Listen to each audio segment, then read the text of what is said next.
Have you ever wondered what it was like during the final, chaotic days of the mighty Roman Empire? It wasn't one big event, but a slow, dramatic unraveling that changed the world forever. Let's dive into the story of how the western half of the greatest empire the world had ever seen crumbled into dust. Picture this. The Roman Empire, once a unified powerhouse, is now split in two.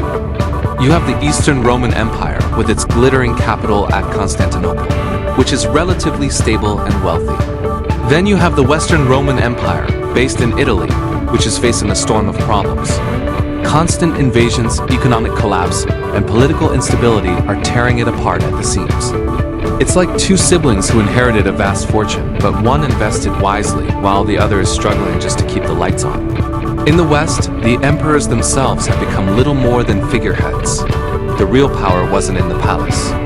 It was in the military barracks. Powerful barbarian generals, men like Ricimer and Orestes, were the true puppet masters.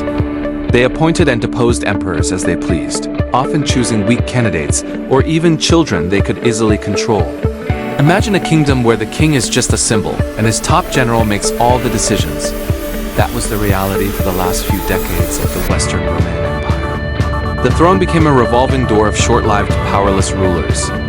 This brings us to the very last man to hold the title of Western Roman Emperor. His name sounds almost like a joke of history, Romulus Augustulus. He was just a teenager placed on the throne in 475 AD by his own father, the general Orestes. His name combined with the founder of Romulus and its first emperor, Augustus. But unlike his namesakes, his reign was anything but glorious.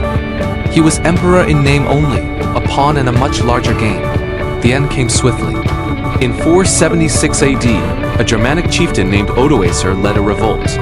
He captured and executed Orestes, then marched on the capital, Ravenna. But he didn't kill the young emperor Romulus. Instead, he saw him for what he was, an irrelevant boy. Odoacer simply forced him to abdicate, to give up his throne, and then sent him into a quiet retirement. And just like that, with a whimper rather than a bang, the line of Western Roman emperors ended.